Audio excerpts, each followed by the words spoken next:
Hi friends, ఈరోజు మనం 2008లో వచ్చిన మిర్రర్స్ అనే American horror thriller movie explanation ని చూద్దాం. ఈ మూవీలో బెన్ కార్సన్ అనే వ్యక్తి సెక్యూరిటీ గార్డ్ గా ఒక పెద్ద స్టోర్ లో వర్క్ చేస్తుంటాడు. అప్పటికే ఫైర్ యాక్సిడెంట్ వల్ల ఆ స్టోర్ శిథిలావస్థలో ఉంటుంది. అయితే అందులో ఉన్న మిర్రర్స్ మట్టుకు చాలా స్ట్రేంజ్ గా బిహేవ్ చేస్తుంటాయి. ఆ మిర్రర్స్ లోంచి దయ్యాలు బయటికి రావడానికి చూస్తున్నాయా, ఇంకా మరేదన్నా జరుగుతుందా అనేది అర్థం కాని స్థితిలో ఉంటాడు మన హీరో. ఇక ఒక దశలో బెన్ ఫ్యామిలీ మొత్తం డేంజర్ లో పడిపోతుంది. మరి చివరికి ఆ భయంకరమైన సిచ్యువేషన్స్ లోంచి బెన్ బయటపడ్డా లేదా అన్నది తెలుసుకోవాలంటే ఈ వీడియో చూడాల్సిందే. ఇక ఎప్పట్లానే మీకు చిన్న పజిల్. ఈ మూవీలో బెన్ ఒక ముఖ్యమైన వ్యక్తిని వెతుకుతూ ఉంటాడు. ఆ వ్యక్తి పేరేంటో మీరు ఈ వీడియో చూసి కామెంట్స్ ద్వారా చెప్పండి. చూద్దాం మనలో ఎంతమంది కరెక్ట్ గా చెప్తారో. ఇక ఆలస్యం చేయకుండా వీడియోలోకి వెళ్ళిపోదామా? నా పేరు ప్రశాంత్ కార్తిక్, మీరు చూస్తున్నారు cinema my world. Let's get started.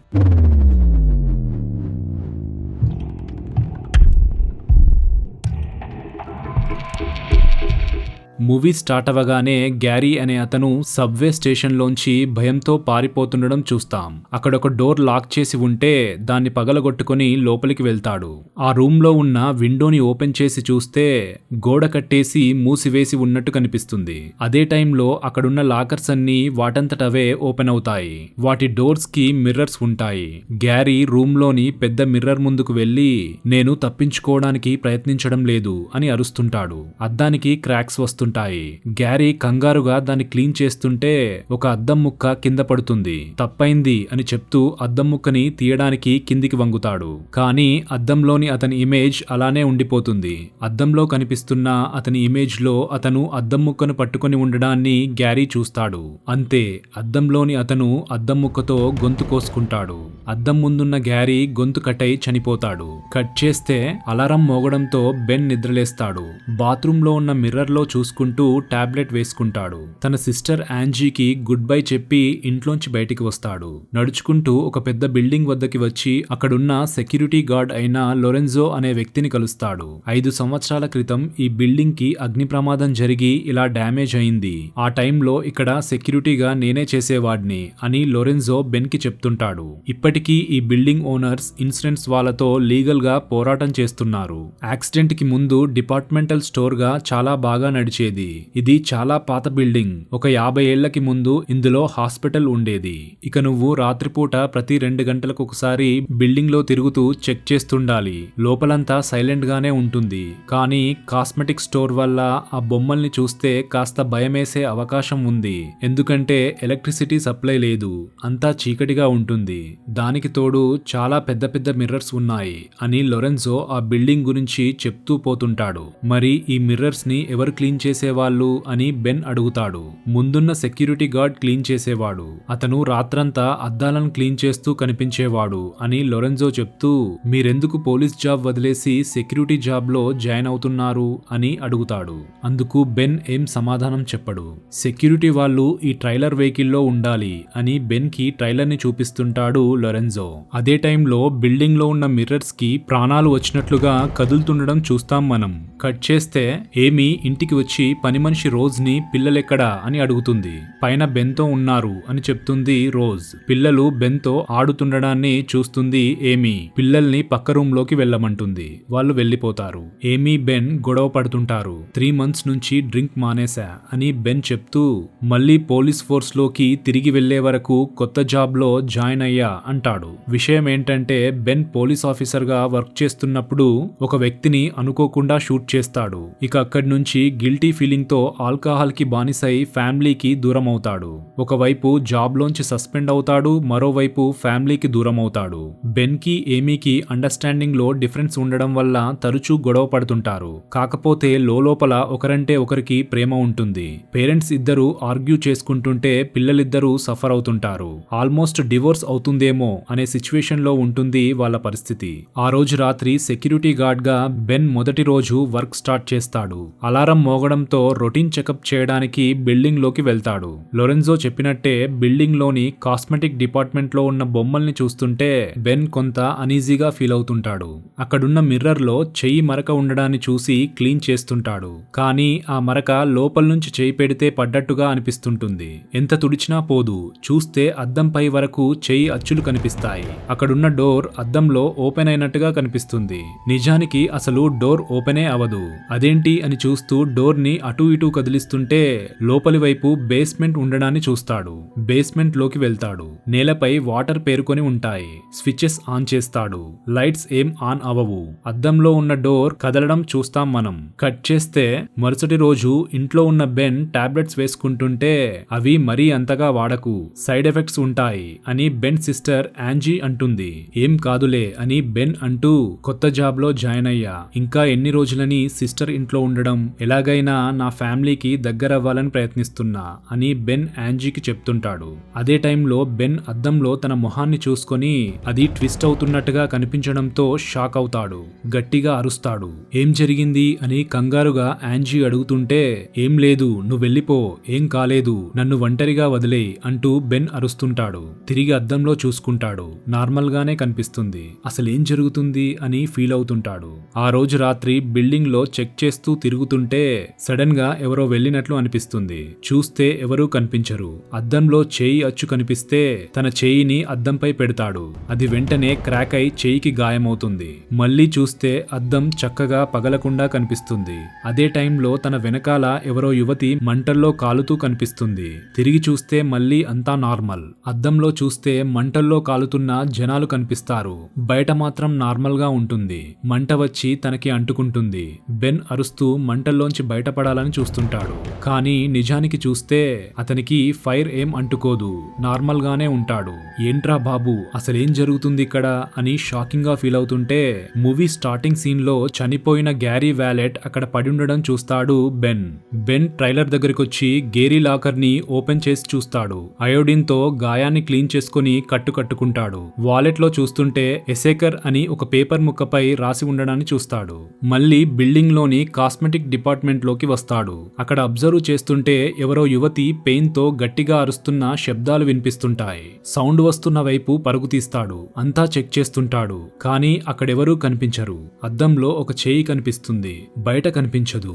అద్దాన్ని తీసుకొచ్చి రూమ్ ముందు పెట్టి రిఫ్లెక్షన్ లో చూస్తాడు. కాలిపోయి పెయిన్ తో అరుస్తున్న యువతి అద్దంలో మాత్రమే కనిపిస్తుంటుంది.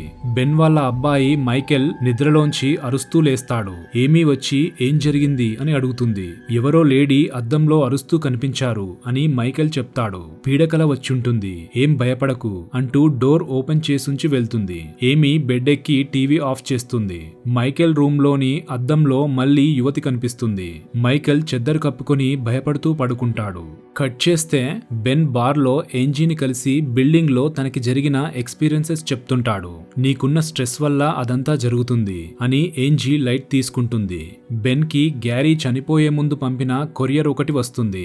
అందులో బిల్డింగ్ ఫైర్ యాక్సిడెంట్ కి సంబంధించిన ఆర్టికల్స్ తో పాటు ఒకడు కావాలనే నిప్పంటించినట్లు చెప్తున్న ఆర్టికల్స్ ఉంటాయి. తనకి జరుగుతున్న ఎక్స్పీరియన్సెస్ గురించి బెన్ లొరెన్జోకి చెప్పాలని చూస్తాడు. ఇంతకి ముందు వర్క్ చేసిన గ్యారీ చనిపోయినట్లు పోలీసులు కన్ఫర్మ్ చేశారు. బేస్మెంట్ లో వాటర్ లీకేజ్ ని సెట్ చేయడానికి వ్యక్తి వస్తాడు అంటూ లొరెన్జో ఏదో వర్క్ పై వెళ్తున్న హడావిడిలో చెప్తూ వెళ్లిపోతాడు.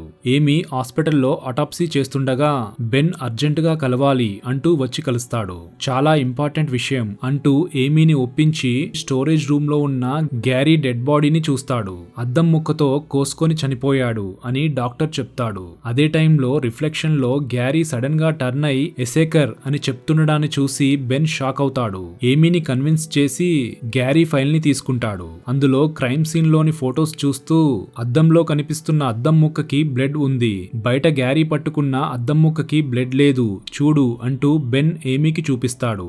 మిర్రర్స్ ఏదో చూపించడానికి ప్రయత్నిస్తున్నాయి, మిర్రర్స్ వల్ల ఏదో జరుగుతుంది అని బెన్ చెప్తుంటే అసలే సస్పెండ్ అయ్యావు, ఇంకా అర్థం పర్థం లేకుండా ఇలా వాగితే నిన్ను పూర్తిగా జాబ్ లోంచి తీసేస్తారు అని ఏమీ అంటూ ముందు నువ్వు వాడుతున్న మెడిసిన్స్ ఆపేయి, వాటి వల్లే సైడ్ ఎఫెక్ట్స్ అయి ఇదంతా అవుతుంది అని ఏమీ చెప్తుంది. తాను మాట్లాడేది ఏమీకి అర్థం కావడం లేదు అని ఫీల్ అవుతూ ఎనీవే హెల్ప్ చేసినందుకు థ్యాంక్స్ అంటూ బెన్ అక్కడి నుంచి వెళ్లిపోతాడు. ఏంజీ ఏంజీ స్నానానికి రెడీ అవుతూ బట్టలు తీసేసి మిర్రర్ నుంచి బాత్ టబ్ వైపు వెళ్తుంది. కానీ ఆమె రిఫ్లెక్షన్ మట్టుకు అద్దంలోనే ఉంటుంది.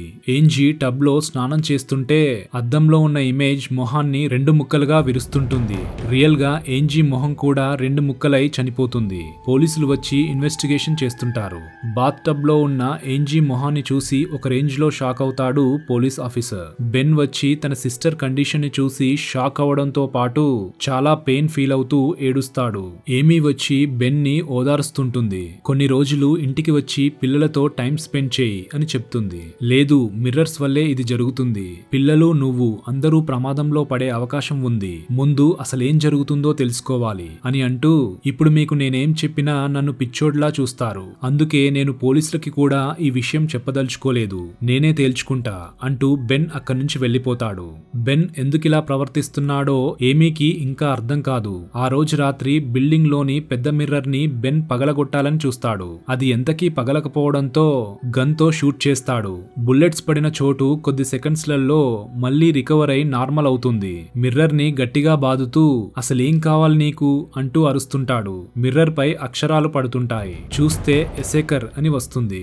బెన్ తన పోలీస్ ఫ్రెండ్ అయిన లారీకి కాల్ చేసి ఎసేకర్ అనే వ్యక్తి గురించి ఇన్ఫర్మేషన్ వెతికి ఇవ్వు అని రిక్వెస్ట్ చేస్తాడు. అసలు ఆ స్టోర్ లో ఏం జరుగుంటుంది, ఈ ఎసేకర్ ఎవరు అని తెలుసుకోవడానికి కేస్ పై బెన్ రీసెర్చ్ చేస్తుంటాడు. కానీ అతనికి ఏదో ఇన్ఫర్మేషన్ మిస్ అవుతున్న ఫీలింగ్ వస్తుంటుంది. స్టోర్ కి నిప్పంటించిన వాడు తప్పంతా ఆ మిర్రర్స్ దే అంటున్న స్టేట్మెంట్స్ చూసి బెన్ కి దాన్ని ఎలా డీకోడ్ చేయాలో అర్థం కాదు.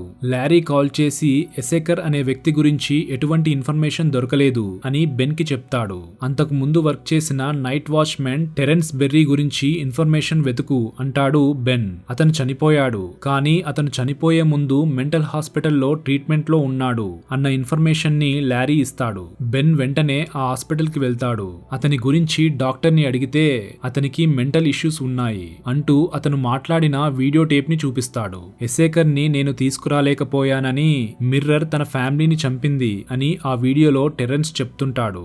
బెన్ వెంటనే తన ఇంటికి వెళ్లి అక్కడున్న మిర్రర్స్ అన్నిటినీ తీసేస్తుంటాడు. బెన్ పిల్లలు పని మనిషి రోజ్ ఏంటిలా ప్రవర్తిస్తున్నాడు అని కొంత షాకింగ్ గా ఫీల్ అవుతుంటారు. తీసివేయలేని అద్దాలకి పెయింటింగ్స్ తో కవర్ చేస్తుంటాడు. అంతలో ఏమీ అక్కడికి వస్తుంది. బెన్ ని చూసి ఏంటి పిచ్చి పని అంటూ ఆపడానికి ప్రయత్నిస్తుంది. బెన్ వినకపోవడంతో వెంటనే ఇక్కడి నుంచి వెళ్లిపో అని చెప్తుంటుంది. బెన్ ఏమీని బయటికి తీసుకెళ్లి అక్కడున్న మిర్రర్ ని షూట్ చేస్తాడు. చూడు మళ్ళీ నార్మల్ అవుతుంది అంటాడు. కానీ మిర్రర్ నార్మల్ గా మారకపోవడంతో బెన్ కి ఏం చేయాలో అర్థం కాదు. అసలు తన నాన్నకి ఏం జరుగుతుంది అని పిల్లలిద్దరూ భయంగా చూస్తుంటారు. ఇంట్లోకి రా అని ఏమీ అడుగుతుంటే బెన్ అక్కడి నుంచి విసురుగా వెళ్లిపోతాడు. కార్లో వెళ్తుంటే రియర్ వ్యూ మిర్రర్ లో తన సిస్టర్ ఏంజీ కనిపిస్తుంది. అంతే, షాక్ అవుతాడు. అదే టైంలో ఎదురుగా వస్తున్న ట్రక్ నుంచి కార్ ని పక్కకు తిప్పి త్రుటిలో యాక్సిడెంట్ నుంచి బయటపడతాడు. ఆవేశంగా మిర్రర్ ని డ్యామేజ్ చేస్తాడు. బెన్ ఎమోషన్స్ ఎక్స్ట్రీమ్స్ లో ఉంటాయి. వెంటనే ఆ బిల్డింగ్ లోని బేస్మెంట్ లోకి వెళ్తాడు. ఒక దగ్గర సైకియాట్రిక్ వార్డ్ అని రాసి ఉన్న పాత సైన్ బోర్డ్ ని చూస్తాడు. ఫ్రెండ్స్, మీకు గుర్తుందా, 50 సంవత్సరాల క్రితం ఆ బిల్డింగ్ లో హాస్పిటల్ ఉండేదని లొరెన్జో బెన్ కి చెప్తాడు. వాటర్ ఎక్కడి నుంచి లీక్ అవుతున్నాయో చూస్తూ అక్కడ వాల్ ని పగలగొడతాడు బెన్. వాల్ లోంచి లోపలికి వెళ్లి చూస్తే అక్కడొక రూమ్ లా ఉంటుంది.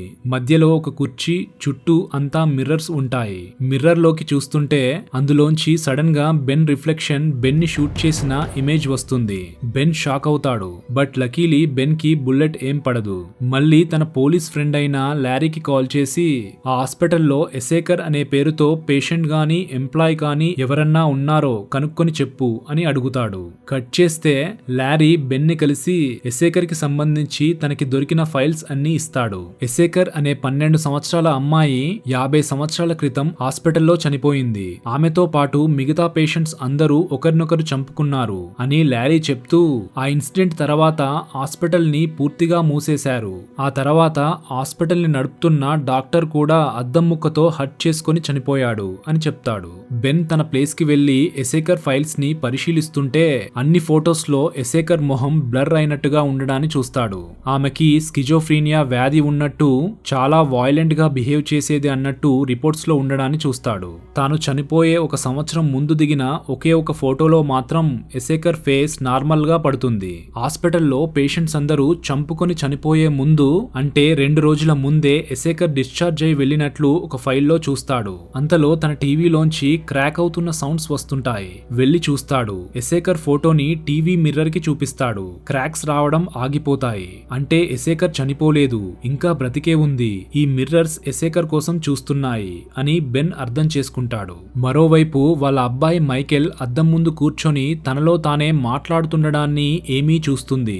మైకెల్ అక్కడి నుంచి లేచి వస్తాడు. కానీ మైకెల్ రిఫ్లెక్షన్ అద్దంలో అలానే ఉండడాన్ని ఏమీ చూసి ఓ రేంజ్ లో షాక్ అవుతుంది.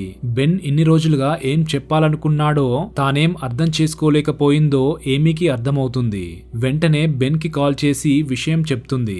బెన్ ఇంటికి వస్తాడు. ఇద్దరు మిర్రర్స్ అన్నిటినీ పెయింట్ తో కవర్ చేస్తుంటారు. మనకి జరుగుతున్నది ఎలాగైనా నేను ఆపుతా, మీరంతా జాగ్రత్తగా ఉండండి, ముఖ్యంగా మిర్రర్స్ తో అని బెన్ చెప్తూ ఎసేకర్ ని వెతుక్కుంటూ పెన్సిల్వేనియాకి వెళ్తాడు. ఫోటోలో ఉన్న ఇంటిని గుర్తుపట్టి ఒక ఇంటికి వెళ్తాడు. స్కిజోఫ్రీనియా గురించి రీసెర్చ్ చేస్తున్న ఎసేకర్ కేస్ గురించి మాట్లాడాలి అని చెప్తూ ఎసేకర్ వాళ్ళ బ్రదర్ ని కలుస్తాడు. అతను ఎసేకర్ ఎంత వాయలెంట్ గా బిహేవ్ చేసేదో చెప్తుంటాడు.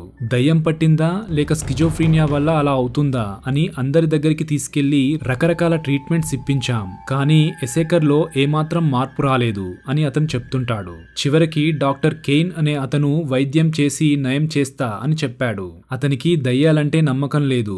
వైద్యంతో నయం చేస్తాడనుకున్నాం, కానీ హాస్పిటల్లోనే ఎసేకర్ చనిపోయింది అని అతను బెన్ కి చెప్తుంటే, నాకు తెలుసు ఎసేకర్ హాస్పిటల్లో చనిపోలేదని, తానెక్కడుందో చెప్పు అంటూ బెన్ అతన్ని గట్టిగా అడుగుతాడు. చేసేది లేక అతను నిజం ఒప్పుకుంటాడు. అవును, తాను చనిపోలేదు, వ్యాధి నయమై తిరిగి వచ్చింది, కానీ కొద్ది రోజులకే ఇంట్లో ఉన్న మిర్రర్స్ వల్ల ఏదో ప్రమాదం ఉందని ఇక్కడి నుంచి వెళ్లిపోయింది అని చెప్తాడు అతను. ఇప్పుడెక్కడుంది తాను అని బెన్ అడుగుతాడు. మిర్రర్స్ లేని ప్లేస్ అయిన క్రిస్టియన్ మొనస్ట్రీలో ఉంది అని అతను అడ్రస్ చెప్తాడు. బెన్ వెంటనే మొనస్ట్రీకి వెళ్తాడు. ఎసేకర్ గురించి ఎంక్వైరీ చేస్తాడు. చివరికి ఎసేకర్ ని కలుస్తాడు. బిల్డింగ్ లోని మిర్రర్స్ చాలా వింతగా ప్రవర్తిస్తున్నాయి, మీరొచ్చి హెల్ప్ చేయాలి, నా ఫ్యామిలీ చాలా డేంజర్ లో ఉంది అంటూ బెన్ బ్రతిమాలుతాడు. ఆ మిర్రర్స్ వేరే ప్రపంచానికి మన ప్రపంచానికి మధ్య వారధిలా ఉన్నాయి. ఆ మిర్రర్స్ లో చిక్కుకుపోయిన దుష్టశక్తులు నా కోసం చూస్తున్నాయి అని ఎసేకర్ చెప్తూ, డాక్టర్ కేన్ ట్రీట్మెంట్ మిర్రర్స్ ఉన్న రూమ్ లో జరిగేది. స్కిజోఫ్రీనియాని ట్రీట్ చేస్తున్నా అని డాక్టర్ ఫీల్ అయ్యేవాడు, కానీ అది కరెక్ట్ కాదు అని అతనికి కూడా తెలియదు. నాకు పట్టిన దయ్యం మిర్రర్స్ లోకి వెళ్లిపోయింది. ఇక అప్పటి నుంచి అది చంపివేసిన వ్యక్తుల ఆత్మల్ని సేకరిస్తుంది. నేను గనక అక్కడికి వస్తే ఆ దయ్యం నన్ను అడ్వాంటేజ్ గా తీసుకునే అవకాశం ఉంది. అంటే అది నా ద్వారా మన ప్రపంచంలోకి వచ్చి అల్లకల్లోలం సృష్టిస్తుంది అని ఎసేకర్ చెప్తూ, నేను ఆ బిల్డింగ్ లోకి రాలేను అని చెప్తుంది. తన ఫ్యామిలీ డేంజర్ లో ఉంది అని చెప్తూ, ఇప్పటికే చాలా మంది చనిపోయారు, నెక్స్ట్ నా పిల్లల్ని కూడా అది టార్గెట్ చేస్తుంది అని బెన్ ఎసేకర్ కి చెప్తుంటాడు. కట్ చేస్తే మైకెల్ రిఫ్లెక్షన్ వచ్చి డోర్ ని ఓపెన్ చేస్తాడు. రూమ్ లో ఏమీ పాప ఉంటారు. అంతలో మైకెల్ తన పక్కన కనిపించడం లేదని చూస్తూ ఏమీ బెన్ కి ఫోన్ లో చెప్తుంటుంది. రూమ్ లోంచి బయటికి వచ్చి చూస్తే ఇల్లంతా వాటర్ ఉంటాయి. వాటర్ లో రిఫ్లెక్షన్స్ మిర్రర్ లా పనిచేసే అవకాశం ఉంది, జాగ్రత్త అని బెన్ చెప్తుంటాడు. ఇంట్లోని మిర్రర్ కి ఉన్న పెయింట్ చెదిరిపోయి ఉండడాన్ని ఏమీ చూస్తుంది. ముందు మైకెల్ ఎక్కడున్నాడో వెతుకు, మిర్రర్స్ తో వాటర్ తో జాగ్రత్త అని బెన్ చెప్తాడు. సడన్ గా ఏమీ వెనకాల నుంచి ఎవరో వెళ్ళినట్లు అవుతుంది. ఏమీ భయంతో ఫోన్ ని వాటర్ లో పడేస్తుంది. బెన్ వెంటనే ఎసేకర్ దగ్గరికి వెళ్లి గన్ పెట్టి బెదిరిస్తాడు. అదే టైంలో ఏమీ వాటర్ లీక్ అవుతున్న ట్యాప్స్ ని ఆఫ్ చేస్తుంది. బాత్రూమ్ లోని టబ్ దగ్గరికి వెళ్తుంది. టబ్ లోని వాటర్ లో మైకెల్ రిఫ్లెక్షన్ కనిపిస్తుంది. పక్కన చూస్తే మైకెల్ ఉండడు. ఏమీని బలవంతంగా కనిపించని మైకెల్ నీళ్లలోకి నెడుతుంటాడు. పాప నిద్రలేస్తుంది. ఏమీ పిలుస్తున్నట్టుగా శబ్దాలు విని రూమ్ లోంచి బయటికి వస్తుంది. పిలుస్తున్న వైపు వెళ్తుంది. అక్కడున్న మిర్రర్ లో ఏమీ రిఫ్లెక్షన్ కనిపిస్తుంది. వెంటనే ఏమీ రిఫ్లెక్షన్ పాపని పట్టుకుని గొంతుని కట్ చేయడానికి చూస్తుంటుంది. అదే టైంలో రియల్ ఏమీ వచ్చి పాపని మిర్రర్ దగ్గర నుంచి లాక్కెళ్తుంది. రిఫ్లెక్షన్ లో ఉన్న ఏమీకి కోపం వస్తుంటుంది. ఏమీ పాపని క్లాజెట్ లో దాచిపెడుతూ ఎట్టి పరిస్థితుల్లో అందులోంచి బయటికి రావద్దని చెప్తుంది. ఇంట్లో వాటర్ లీక్ అవుతూనే ఉంటాయి. మైకెల్ ని వెతుక్కుంటూ ఫస్ట్ ఫ్లోర్ కి వస్తుంది. మిర్రర్ కి ఉన్న పెయింట్ ని మైకెల్ కత్తితో తీస్తూ కనిపిస్తాడు. అమ్మా, నువ్వేం భయపడనవసరం లేదు, నేను జస్ట్ మీతో ఆడుకుంటున్నా అంతే అని మైకెల్ అంటుంటాడు. మైకెల్ సడన్ గా అక్కడి నుంచి పరిగెత్తుకుంటూ వెళ్తాడు. ఏమీ వెతుక్కుంటూ వెళ్తుంది. ఒక దగ్గర చైర్ కింద ఉన్న వాటర్ లో మైకెల్ రిఫ్లెక్షన్ కనిపిస్తుంటుంది. ఏమీ దగ్గరగా రావడంతోనే రిఫ్లెక్షన్ లో ఉన్న మైకెల్ ఏమీకి గాయం చేసి పారిపోతాడు. కట్ చేస్తే బెన్ ఎసేకర్ ని తీసుకుని తీసుకొని బిల్డింగ్ లోకి వస్తాడు. వాళ్ళక్కడికి వచ్చారో లేదో మిర్రర్స్ లో వింత ఆకారాలు కనిపిస్తూ కదులుతుంటాయి. బేస్మెంట్ లోంచి అద్దాల గదిలోకి వెళ్తారు.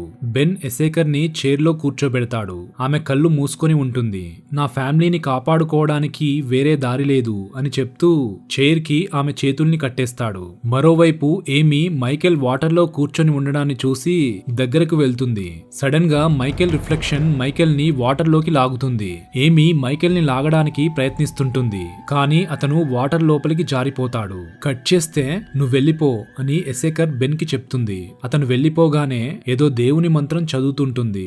దయ్యాలు మిర్రర్ లోంచి బయటికి రావాలని ప్రయత్నిస్తుంటాయి. ఒక దశలో ఎసేకర్ కళ్ళు తెరుస్తుంది. అంతే, ఒక్కసారిగా బిల్డింగ్ లోని మిర్రర్స్ అన్ని పేలిపోతాయి. ఎసేకర్ చనిపోతుంది. మైకేల్ వాటర్ లోంచి బయటికొస్తాడు. ఏమీ అతనికి సిపిఆర్ చేస్తుంది. కాసేపటికి మైకేల్ కాన్షియస్ లోకి వస్తాడు. బెన్ ఎసేకర్ కోసం అద్దాలు ఉన్న రూమ్ లోకి వస్తాడు. అక్కడ ఎసేకర్ కనిపించదు. వాల్ పై పాకుతూ ఏదో కనిపిస్తుంది. దయ్యం ఎసేకర్ బాడీలోకి వెళ్లి అక్కడ తిరుగుతున్నట్లు బెన్ గ్రహిస్తాడు. బెన్ దాన్ని షూట్ చేస్తుంటే అది తప్పించుకుంటూ ఉంటుంది. ఒక దశలో బెన్ ని అటాక్ చేసి దూరంగా విసిరేస్తుంది. బెన్ దయ్యం నుంచి తప్పించుకోవాలని చూస్తుంటాడు. ఒక సందర్భంలో గ్యాస్ పైప్ లోకి నెట్టి షూట్ చేస్తాడు. అంతే, ఆ ప్లేస్ మొత్తం మంట అంటుకుంటుంది. బిల్డింగ్ కూలిపోతుంటే బెన్ తప్పించుకొని వస్తుంటాడు. మళ్ళీ దయ్యం బెన్ ని అటాక్ చేస్తుంది.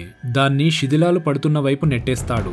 బెన్ కూడా శిథిలాల్లో ఇరుక్కుంటాడు. చివరికి శిథిలాల్లోంచి బయటికి వస్తాడు. అప్పటికే పోలీసులు వస్తారు. పోలీసులు ఫైర్ డిపార్ట్మెంట్ మనుషులు తన పక్క నుంచే వెళ్తుంటారు. కానీ బెన్ ని మాత్రం గమనించరు. లొరెన్జో అక్కడ ఉండడం చూస్తాడు. అతని బ్యాడ్జ్ తిర్లమర్లా ఉండడం అండ్ పోలీస్ వెహికల్ పై ఉన్న పేరు కూడా అలానే రివర్స్ లో ఉండడంతో ఇక తన చేయికి ఉన్న గాయాన్ని చూసుకుంటాడు. అది కూడా ఒక చేయికి బదులు మరో చేయికి ఉంటుంది. అక్కడి నుంచి మరింత ముందుకు వచ్చి అక్కడున్న మిర్రర్ లో చూస్తుంటాడు. అందులో అతని రిఫ్లెక్షన్ కనిపించదు. అతని చేయిని అద్దంపై పెడితే చెయ్యి అచ్చు మాత్రం పడటాన్ని చూస్తాడు.